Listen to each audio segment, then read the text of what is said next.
The visuals which you have just seen in the video are not from Bangladesh. Unfortunately, that's in our Assam.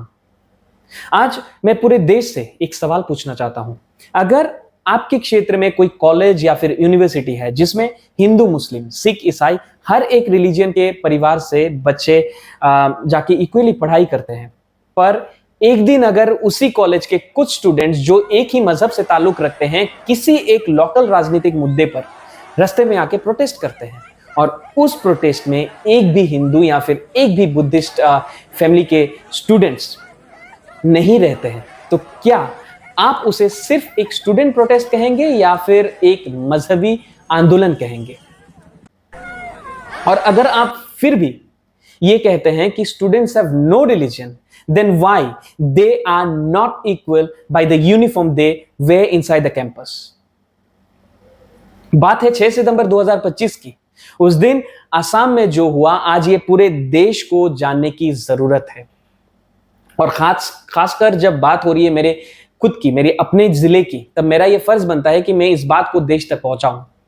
Bharat में एक इलाका था सिलहट, जो बांग्लादेश में चला गया। सिलहट में मेजॉरिटी पॉपुलेशन हिंदुओं की थी और बाई वोटिंग ये डिसाइड होना था कि वो भारत में आसाम का हिस्सा बनेगा या पूर्वी पाकिस्तान का हिस्सा। वहां पर हिंदू समाज में सबसे बड़ी जाति जो थी वो शेड्यूल कास्ट की एक कम्युनिटी थी, जिसके जोगेंद्र नाथ मंडल ही उसके नेता थे, जो पाकिस्तान के पहले लॉ मिनिस्टर हुए। उन्होंने, जो आजकल भीम मीम कहा जाता है ना, उसमें आके उन्होंने कहा कि नहीं, मेरी जिन्ना से बात हो गई और we will remain in with the side of Muslim League and then we will more flourish than the so called Hindu India which is emerging. और उन्होंने अपनी जाति का वोट डलवा दिया तो हिंदू वोट डिवाइड हो गया and Sylhet became part of Pakistan. And it this happened in 1947, just 3 years after. In 1950 see the resignation letter of Jogendra Nath Mandal. Pathetic होके कहते हैं घरों में आकर गांवों में आग लगाई गई, लोगों को मारा गया, महिलाओं से बलात्कार हुआ और कहा गया एक ही रास्ता है, कन्वर्ट हो जाओ या कट जाओ। और दुखी होकर वो भारत भाग के आए तो जयचंद से लेके जोगेंद्र नाथ मंडल तक जिसने कट्टरपंथियों का साथ दिया है, उसका हश्र क्या हुआ इस देश को याद रखना चाहिए। अभी सुधांशु त्रिवेदी जी ने जिस सिलहट का जिक्र किया है वो हमारे आजादी के समय 2 हिस्सों में बंट गया, जिसका 60% हिस्सा ईस्ट पाकिस्तान यानी कि अब के बांग्लादेश के पास है और 40% हिस्सा हमारे असम में है, जो हिस्सा आज मेनली असम का बराक घाटी यानी कि बराक वैली कहलाता है। बराक वैली के 3 प्रमुख जिले यानी कि कछार, हाइलाकांदी और श्रीभूमि, जिस श्रीभूमि को लेके आज ये प्रोटेस्ट चल रहा है। लगभग 100 साल पहले की बात है। हमारी देश की बंटवारे से पहले एक बार देश के महान कवि रविंद्रनाथ ठाकुर हमारे क्षेत्र में आए थे और तब उन्होंने हमारे क्षेत्र की सुंदरता और समृद्धि को देखते हुए उस जगह को श्रीभूमि नाम से संबोधित किया था। हालांकि किसी भारतीय नागरिक को मुझे इस नाम को एक्सप्लेन करने की जरूरत नहीं है, but still just for the video reference मैं एक बार इस नाम के पीछे का जो बंगाली मीनिंग है उसको एक्सप्लेन कर ही देता हूं। श्री यानी कि सुंदरता, श्री यानी कि समृद्धि, श्री यानी कि लक्ष्मी की प्रतीक और भूमि यानी कि धरती, भूमि यानी कि लैंड। उन्होंने हमारे क्षेत्र की सुंदरता और समृद्धि को देखते हुए उस जगह को श्रीभूमि नाम से संबोधित किया था। पर देश के बंटवारे के बाद उस शहर को और हमारे पूरे जिले को एक करीम नाम के जमींदार के ऊपर रख दिया गया एज करीमगंज। पर बहुत सारे लोग और संगठन उस नाम को नहीं मानते थे। वो हमेशा से ही चाहते थे कि हमारे जिले का और जिले का जो प्रमुख शहर है उसका नाम श्रीभूमि ही हो या फिर श्रीभूमि ही रहे। पहले के सरकारों ने इस मांग पर कभी भी दिलचस्पी नहीं दिखाया, पर अब की असम सरकार यानी कि हिमंत बिश्व शर्मा जी की सरकार ने उस लंबे अरसे की मांग को पूरे करते हुए पिछले साल नवंबर महीने में हमारे जिले का नाम ऑफिशियली श्रीभूमि डिक्लेयर किया। हमारे लिए ये एक गर्व की बात है। देश के सबसे बड़े कवि जिन्होंने 3 अलग अलग देशों की नेशनल एंथम लिखी हो, उन्हीं का दिया हुआ नाम हमारे जिले को आज ऑफिशियली रिकॉग्नाइज किया गया।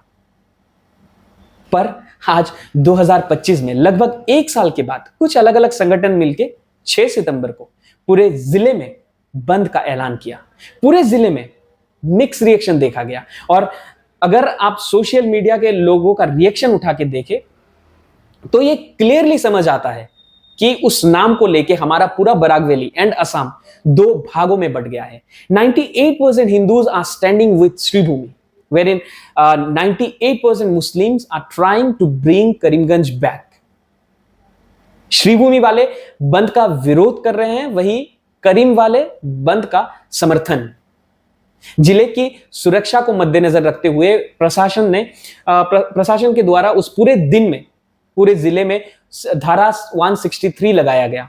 पर बदरपुर के एनसी कॉलेज के मुस्लिम स्टूडेंट्स कानून की उल्लंघन करते हुए रास्ते पे आके प्रोटेस्ट करने लगे। प्रशासन ने उन्हें बार बार समझाने की कोशिश की कि कानून की उल्लंघन ना करें, भीड़ इकट्ठा ना करें, फिर भी वो नहीं सुने। वो रास्ते पे आके प्रोटेस्ट करने लगे, पत्थरबाजी भी किया।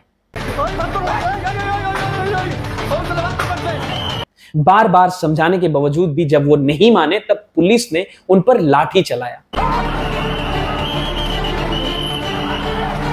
आज 2 दिन के बाद सोशल मीडिया पर वही सब वीडियोस अलग अलग नैरेटिव्स के साथ सर्कुलेट किया जा रहा है।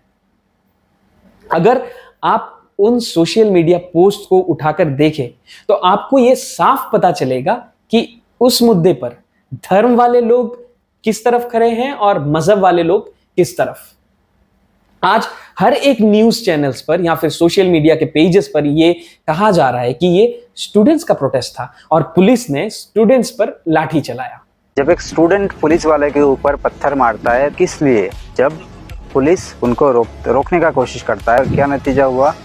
आप लोगों के ऊपर लाठीचार्ज हुआ। और आप लोग अभी बोल रहे हो कि लाठीचार्ज होना ठीक नहीं था। आप जो एक वर्दीधारी के ऊपर पत्थरबाजी की है वो ठीक था। मैं आप लोगों को एक कंडीशन देता हूँ, कल आप भी असम पुलिस बनोगे, कल आप भी सीआरपीएफ बनोगे, कल आपके ऊपर अगर ऐसे कोई पत्थरबाजी करेगा, सिर फोड़ देगा कोई मार के, तो आपको अच्छा लगेगा? मुझे अब तक ये समझ नहीं आया कि एनसी कॉलेज में हिंदू, मुस्लिम, क्रिश्चियन सभी फैमिलीज के स्टूडेंट्स जाके पढ़ते हैं, पर प्रोटेस्ट में सिर्फ एक ही रिलीजन वाले क्यों?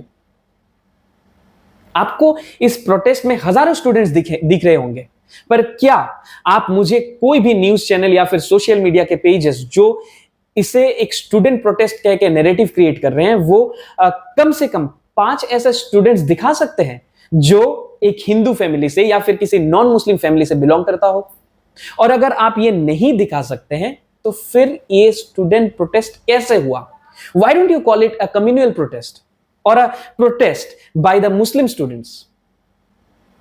आज अगर सरकार ने करीमगंज का नाम हटा के अकबरगंज या फिर हुमायूंगंज किया होता ना, वही सारे लोग रास्ते पे प्रोटेस्ट नहीं बल्कि मिठाइयां बांट रहे होते। जब असम में एनआरसी की बात होती है तब उनका बंगाली सेंटीमेंट जाग उठता है। जब असम से बांग्लादेशियों को भगाने की बात होती है तब भी उनका बंगाली सेंटीमेंट जाग उठता है।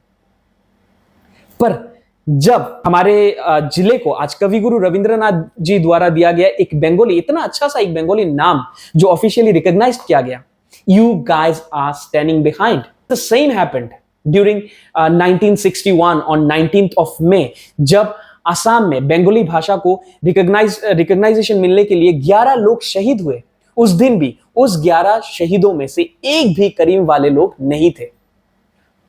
और आपको हमारा देश, आपको पहले के सरकार बहुत पसंद आते थे और आपको पहले के लोग भी पसंद आते थे, क्योंकि पहले की जो सरकार थी वो झूठ बोला करती थी और जो लोग थे वो भी सरकार के झूठ में हाँ पे हाँ मिलाया करती थी। But today you are not liking our people. The reason why? क्योंकि आज की सरकारें सच बोल रही है और जो लोग हैं उन्हें भी सच समझ में आ रहा है, and that is why you are not liking today's India. और आपको ना ही देश पसंद आ रहा है और ना ही देश के लोग। आज तुम्ही लोगों को लगता है कि देश का सेकुलरिज्म खतरे में है, but when the time comes for you to show your secularism, you guys take your steps down, always hiding yourself under the shadows of Bengali umbrella.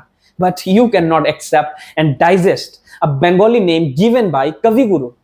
Just look at yourself. Just look at yourself on the mirror and see how hypocrite you are. Anyways, that's all for today. Video बहुत लंबा हो रहा है। मैं चाहता हूं कि श्रीभूमि और असम के जितने भी लोग हैं इस वीडियो में कमेंट जरूर करें, लाइक शेयर जरूर करें। Thank you so much.